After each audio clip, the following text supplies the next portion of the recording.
to the family. I know that the former first lady was very active in the disability communities, right? Right. And I think when we bring on our next guest, he Right. could speak about her. But I know that she was very, like you said, active. She was Yeah. the former director, I believe, of the Department of Integrated Services for Individuals with Disabilities. Right, and I mean, just my experience meeting her a few times because I did do a little work with former Governor Joseph Ada, and really kind of growing up in that Maulik time. Uh-huh. You remember that with the turquoise and the white, and so definitely a lot of memories of the former First Lady from my childhood, and for, Mayor Robert Hoffman, Sinanya. I know that you were familiar with the former First Lady. Yes, and our hearts go out to the Atta family. I know that Uncle Joe is a great guy. He always came around to pick up the paperwork just for her for our board meetings. And I always thought that, well, imagine that, the former governor, but he was a very loving husband to her and very caring. So, former First Lady Roseanne was part of our Gumamami board. And she did work a lot into the disability community. She was a strong advocate, and she was very gracious, even when she was first lady. So, I don't think there was ever a bad thing ever said about her. She was just very nice and very out there and very caring. So, it's just shocking. I know that a few years ago, when I chaired the inauguration committee, we really wanted her there. And at that time, she was already falling ill. And so, Governor Ada came on his own there, and he just said she would love to be here, and that's just how she was. She was willing to accept the invitation to go. She tried her best, but our condolences to her. So it's a real shock to us here, and I'm going to let our Gumamami board members know. She had to get off the board this last time, so we had an election I think last year, and she said she can no longer serve, and so we will remember her. But for many years, she was there, just always being a champion. Well, again, our condolences to former Governor Joe Ada and their family. Right. And Mayor Robert Hoffman of Sinania joining the link here. Mayor Hoffman, as the Vice President of the Mayor's Council during the height and the duration of the pandemic, or at least during the last year, was a frequent guest here on the show, and really, I think, kind of demonstrated how hard and how much the mayors and their staffs were really responding to this pandemic. I mean, there were times where we went, weeks without hearing from some of our highest elected officials, but the mayors were down there at the village level getting their hands dirty, which is, very risky in the COVID era, passing out meals and really just kind of cluing us here on the link in on how people were suffering out there in the real world. I mean, sometimes it's hard to get a look at that from inside the studio. So, Mayor Hoffman, we're very grateful that you shared so many moments with us during this pandemic. Thank you. It's been a very interesting 2020, and on Sunday night, I prepared a text for my staff, and I said, imagine that it's been a year and everything we've gone through, and on top of that, we had not just our normal duties, we had the COVID duties, but we also had an election just for us to get reelected. And I really congratulated the staff and the team for really rising above and really putting their best foot forward. They never once closed, unlike other agencies. The mayors never shut their doors. When the governor came on TV Sunday on March 14th and said, the government's going to close down, we still went to work the next day and the next day and every day since then. And it's been an interesting journey, and there's a lot of things in retrospect we would love to have done over. And I really want to thank you two for really just helping push our concerns out there and putting that pressure on, because a lot of the times we weren't being heard until, and we understand sometimes it was never even the front office, it was public health folks, or it was other folks along this chain that felt that, hey, why should we include the mayors? And now there's that lesson learned and that corrective action that got taken. So, we're at 605 or 6 of the JICs already, and we just don't want people to get COVID lazy on it. But we've really seen a big change in how things and information is relayed. And there's things that we really wish we would have done more. And one of the things is really just notifying us about where the home isolations were. That was a huge concern, and it was still a concern. And we're glad that they had now the isolation facility where they were willing to take people up there. But, they were there a lot of things that we could have done better, reversing us on one end, and some of the expenses we have that both or the three recovery acts that got passed is helping infuse some of the things and better equip us, because our safety, I mean, we were only we were able to be vaccinated, I think the third or fourth in line of the whole bunch, and so we were still scared. And senators got it, and all the other people were like, wait, what about us? Hurry up and try to figure out our staff have everyday engagement. So we were just where we are where we are now. But could there things been better? I think everyone would agree there some things could have been done, but we're very happy. We're at a low number and we're moving on. Mayor, was there at one point, and I'm sure there were several during this pandemic, did you kind of hit bottom? I mean, there was a time when I went out and I looked at the lines out here for people getting the grab and go meals from GDOE, and it just, I mean, I had an idea, but not like to see it right in front of my face. So was there ever a time where you were just out there, whether it was delivering meals or just otherwise interacting with people in the community? I know that COVID hit close to your office. So describe for us, if you will, those moments where you really struggled with it. And I think the hard part and the heartbreak that we had to deal with is meeting families who lost people and trying to figure out a way, how can we really give them the respect and the honor and just really grieve with them. In our culture, we're a very touchy-feely culture. And so, not being able to hug them and just say you're sorry. And then, they don't really want to plan funerals because they want all their parties and mullies and friends to come in when, you're told you can only have so many. It's devastating. And you stand there in the room because you're part of the government officials that sit there and have to make the decisions and saying, this is how we're going to keep our people safe. So that's one of it. And then, yes, seeing the food lines and, seeing who comes up. And we always tell people, don't ever be ashamed to come get this, let's just be happy it's here. And, so people are in cars. And what made me, I guess, really hurt a lot was seeing lines for services of things that people really needed, and when government shut down and kind of changed, and to hear that you have to camp out to get an ID, or you have to wait days for certain paperwork, and people are asking, where's my food stamp renewal? Where's my Medicaid renewal?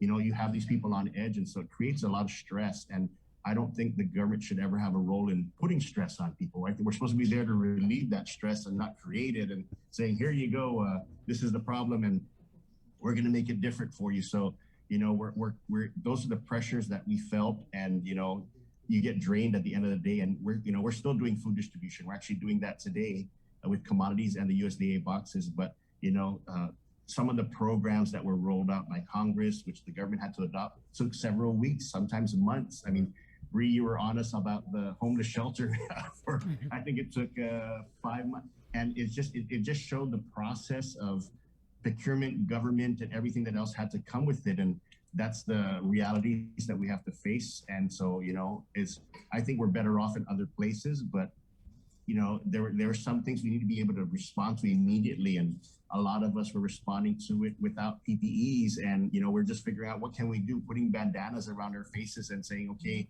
And so it's us making the request. We need more sanitizer. We need more this and that. And so it was heartbreaking and it was hard, but we always rose above it and tried our best. So just like a typhoon, we figured out a way, and we banded together and helped each other. So the community also responded very well and handled it well. Those who were better off came out and did what they could.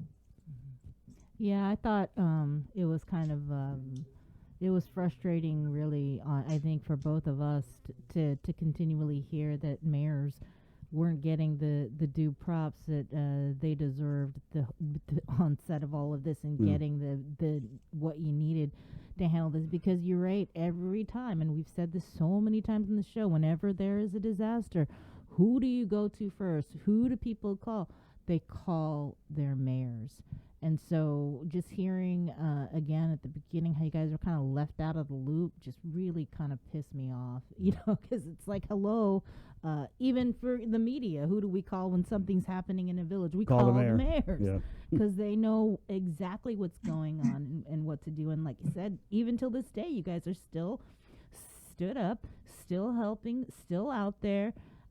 whether it's the vaccination clinics that you hold in your villages or help with the homebound vaccinations. So having said all of that, with the 661 million, are you aware, if you guys are going to get anything out of that?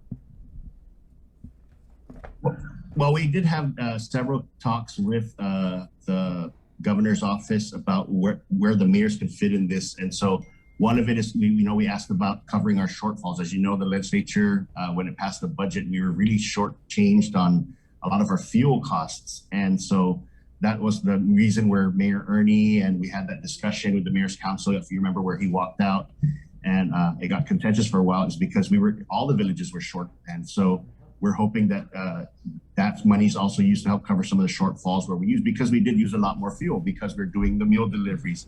And, concurrently we were running COVID, we're doing our office. And then you remember we had several bouts of pretty bad weather where we had flooding. So we were having to address that at the same time, Thank God that we didn't have any typhoon, because it was like that would have, really stretched what we had to do. But, there's some things where we end up spending more money on. Cleaning supplies was one of it. So getting those reimbursed is good. And then we were able to have great discussions about the Education Stabilization Fund and what roles mayors can play, because the mental health of children is very important in part of this COVID. And mayors really help organize village sports, summer camps, and after school programs. And so how can we revamp this, better equip it, and make it safer for kids to come back and kind of just have that sense of normalcy? So it's an ongoing discussion we're having, and we're excited about it, because now it's the time to say, okay, here's where we can kind of move some money and, bring these kids back, because that's something they asked, Mayor, can we play basketball? Can we go in the baseball field? And I said, you can do this on your own, but you can't do it with a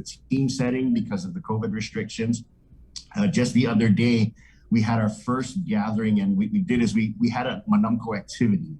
Okay. And I opened up the office and I had the Manumco come, they did everything. We followed all the rules that were there, and just so they can see each other in the same room. Mm-hmm. And it was just amazing. They were smiling, they were happy, and they were all vaccinated. And we talked about some of the COVID things that we can do better. And it kind of helps us understand how we safely can reopen. And it showed us that we need more personnel to help sanitize and move things around. We need to be able to serve them their coffee and water instead of them all going and touching one, coffee carafe or something. So we're trying to figure out what we can do, but just to get a handful of Manumco in the same room to talk was a great experience. So we just had this past Wednesday, and these are the things we want to do moving forward, is how can we slowly reintroduce some of this, because our biggest concern was that the dementia is setting in. Socialization is very key for stopping dementia, and a lot of the Manumco that we were able to talk to, their families are pleading, can you just at least let them meet others and have this discussion? And so we saw those aha moments when they first came in. They looked a little lost, and then it came back like second nature. They were talking, they were just asking each other how a whole year went. And so we really wanted to do it because it was a year exactly when we closed down and when we lost Mrs. Jesus. And so it was that anniversary, and we said, for this anniversary, we're going to bring you back here and let's just have a discussion and talk. And so we had an activity with them, and they loved it, and they just can't wait to get back to normal. Oh man, there's all this talk about reopening tourism on May 1st. We got to do this, we're gonna, all that. But have you heard any conversations about reopening the senior centers? The discussions is how can we safely do that? And this is why we kind of did it ahead of schedule versus everybody else. We kind of took the lead, and our thing is, what do we need? And we flat out all agreed we need air purifiers in the room. And so that was a request we made to Homeland, who sent it up to FEMA. It's actually at BBMR right now, waiting to be approved, funded. Hopefully it gets approved. I don't see why not. It's a very valid request. Something I'm not asking for a 747. I'm asking for air purifiers for the center, specifically for the health. So, and then we know we're going to need an increase in staffing for that. Somebody to come in and regularly sanitize the restroom, wipe down the high touch surfaces, because the Manumco also need to move. We don't just want them to come in and sit down and that's it. And, don't, sit here for 5 hours, Nana, and don't move. It's not really them. And so they want to at least get up and walk around and at least go get water, go get some snacks. So we know we need more personnel. And so we're going to be making that request first thing next week. and asking how can we get that, so if we can use some of the recovery money to cover some of those costs, at least for the next 2 years, until it's really deemed safe, because even if you're vaccinated, you can still catch it. But a lot of them were willing to take that risk to just say, you know what, can we just meet and talk? So they lovingly agreed to keep their masks on the whole time. I was happy about that. But just to see them in that setting, we showed them the renovations we did, and they were shocked to see the community arts hall being built. They were shocked to see that we renovated the community center. So it kind of worked out for us because we didn't have to move them out while we were renovating and tearing up the floor and the walls and the windows. But you know, just to see that, that was probably the highlight of my year so far, is just seeing them back in that setting. And they gave our staff a standing ovation, because they were like, you know, thank you for bringing our meals. Thank you for every month we gave them gift bags, and there were so many companies that helped donated these bags, and we gave them a bunch of stuff, and they're like, you know, you just made us fatter. They said, we probably have diabetes now, boy, but we're okay. And so I said, it's, you know, I said, it's all for you. You know, if COVID's not going to get you, we'll get you with diabetes. So just that was a great thing. So we're excited to see if we can use the ESF funds. We're excited to partner with GDOE. We're excited to partner with the governor's office. So a lot of us, our discussion is, we're ready, we're willing. Let's see it actually happen where the money's in our accounts, and, you know, we have the groundbreakings, or we buy those things, because, you know, I'm one for, there's always a lot of great talk. We're going to do this, we're going to do that. And, you know, somewhere along the line, someone might find something wrong with it and say, well, no, this is the priority. Or the legislature might say, no, let's send it here or there, not realizing you're right.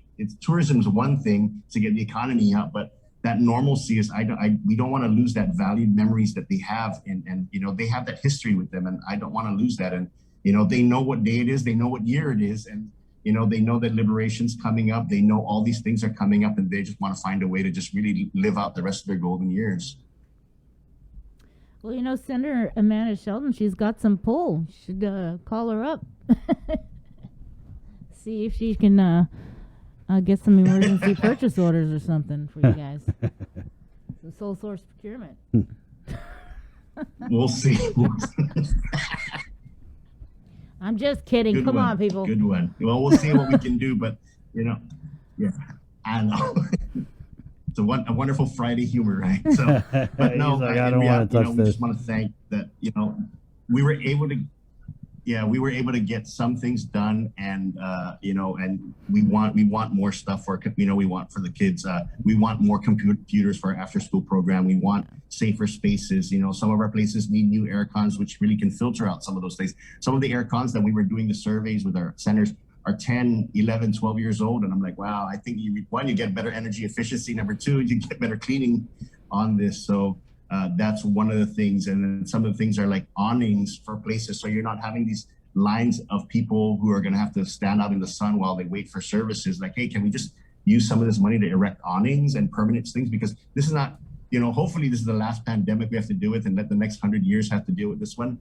But, you know, for, you know, other things that we're having to deal with, this is where we feel that, hey, we can make the investment in our centers, you know, getting different size tables, you know, so we can accommodate more people safely in a separated way versus one person per 6-foot table. And I'm like, that's a really big table for one person. And I said, if we get a 4-foot table and we can space them out better, we can have room in between for people to pass. And so these are just the things that we're talking about as mayors. And we're running that. And, you know, as you know, we're doing stray dog roundup. We're doing junk collections. We're doing all the other things. So it doesn't stop. Yeah.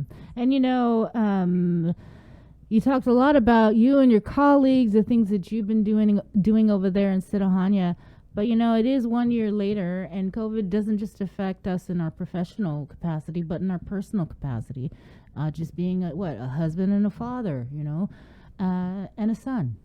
You know, so tell me about that side of yourself and as you reflect on COVID. I'm 100%.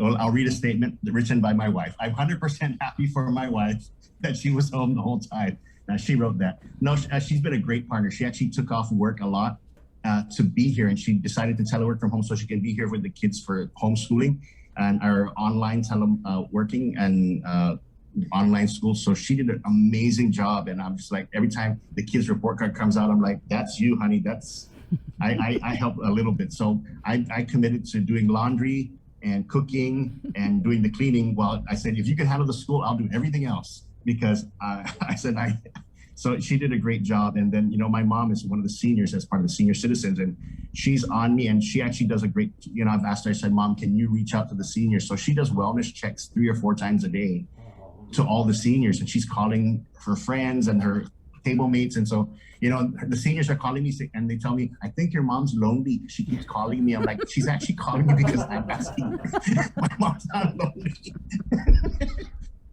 I'm like, no, she's not lonely. She's actually calling you because I asked her to. And, it's a better way to just have a discussion. So she brings to me issues. And so, she's an extension of my office. She's a free laborer for me. So she's like, so-and-so needs this. Tan Maria needs this. Auntie Tildy needs this, and we try to find a way to make it happen. And she lets us know about appointments. So she's been a real champion. My dad, he's one of those. He has dementia. So she also is having to deal with that at home. And so he's also a senior participant. So getting him into some kind of socialization was important for me too, on a personal level. So we had that challenge. So it's been great. And, my brother also, he was affected. He lost his job because of the pandemic. So he's out there actively looking. So, you're right. It's not just affecting me in my office, but I'm having to deal with family situations.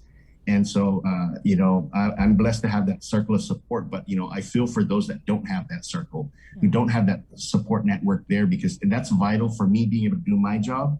But, that's where you see these families that are struggling, that, with addiction issues and family violence, because their support networks are fractured. And so it gets concerning, and, how can we short that up? And a lot of the parents are stressed. They don't have the luxury of teleworking at home. So somebody has to teach this kid.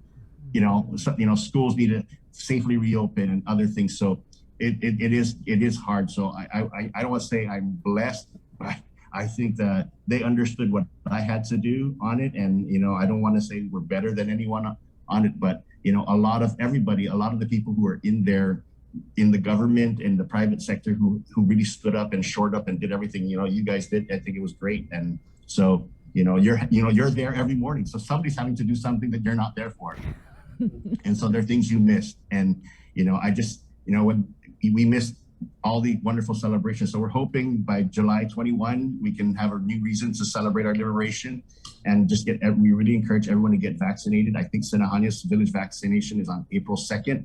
We're just waiting for the time. And once that happens, we're gonna ask for more than just the 100 they normally give, because I know we can push our people to come out. Well, we certainly thank you, Mayor Hofmann. It's good to catch up with you. Thank you to you, your staff, and all of our village mayors. Thank you so much. Thank you. Keep up the great work. Thank you, Mayor. You too. Stay safe. All right. 7:34. We just got word from Public Health Director Art St. Augustine. We're going to get some public health folks on at 8. So that's also pretty cool, because then we can talk to them about their look back in the last